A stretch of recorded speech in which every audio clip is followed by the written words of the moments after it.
dead flesh and blood and so on and so on. So again, we have an example where the general statement is made, where nothing is forbidden to eat, and then the exception is made except for these categories, these few categories that I mentioned afterwards. So this is a general trend and rule in Islam where the original ruling is that things are permissible, they're halal, they're allowed, except where they have been specifically made forbidden by Allah subhanahu wa ta'ala. Another example, the Sheikh said, the hadith of Rasulullah sallallahu alaihi wasallam, we was talking about the sea, and he said its water is pure and can be used for wudu, for example. So its water is pure, and its dead flesh is allowed. So that those things which you catch from the sea are allowed for you to eat. You don't need to have particular rules about dhabh or particular ways of killing a fish in order for the fish to become halal. So this is a general statement made about things in the sea.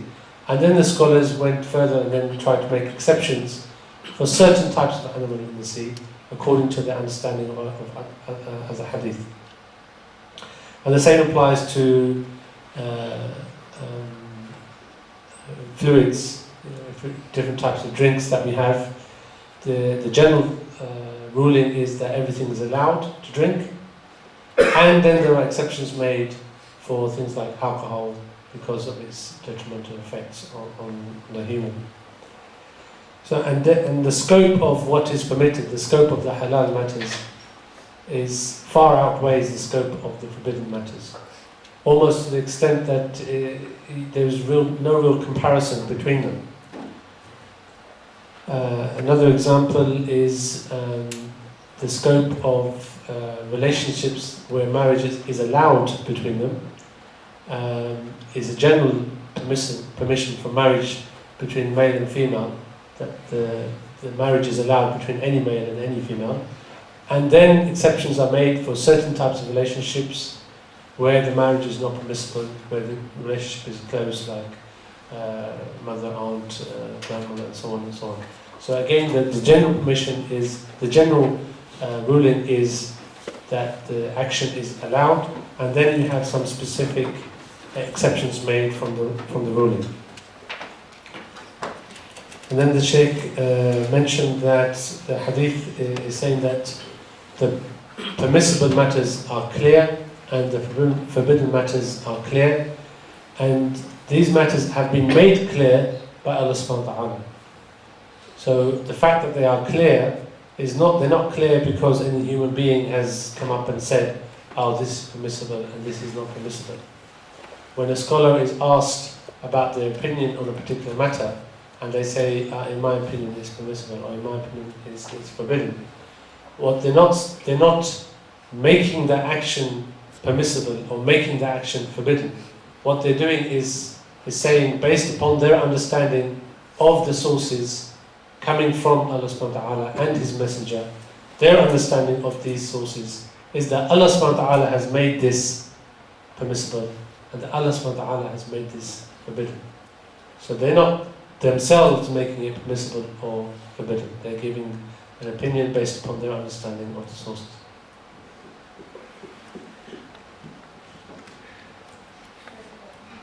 في الجملة الثانية يقول النبي صلى الله عليه وسلم إن الحرام بين. إذن ما دام الحلال بين وتبيينه من عند الله سبحانه وتعالى مباشرة بالقرآن الكريم بكلامه أو عن طريق الرسول صلى الله عليه وسلم نبيه الذي يشرح القرآن ويفصله ويبين أحكامه، فكذلك الحرام. والحرام هو ما منع الله عز وجل الإنسان من فعله وأوجب عقوبة على منتهكه. أما الحلال فهو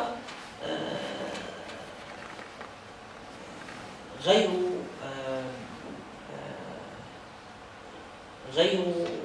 واجب فقط، أي هو يشمل الواجب ويشمل المندوب ويشمل المكروه ويشمل المباح، فدائرته واسعة. فالصلاة مثلا واجبة وهي حلال وإلا ما أمكن فعلها، والأكل والشرب مباح وهو حلال وإلا ما أمكن فعله، وهكذا. أما الحرام فهو مرتبة واحدة لا يجوز بحال الاختيار فعله، فلا يفعله الإنسان أبدا، وإذا فعله مختارا أثم واستحق العقوبة. وهو بين كذلك ببيان الله سبحانه وتعالى ورسوله. بينهما أمور مشتبهات، بين الحلال والحرام أمور مشتبهات. هذه الأمور المشتبهات يحتار كثير من الناس فيها، ولهذا قال عليه الصلاة والسلام لا يعلمهن كثير من الناس.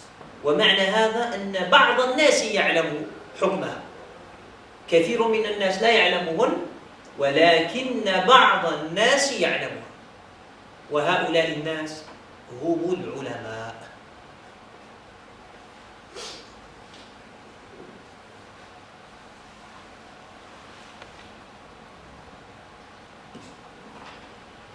So the second part of this beginning statement, where it says indeed the forbidden matters are clear, i.e. they're clear, they have been made clear by Allah subhanahu wa ta'ala and His Prophet sallallahu alaihi wasallam, who went into further explanations and details around what has been made forbidden. So something that is forbidden is forbidden for someone to do this particular action.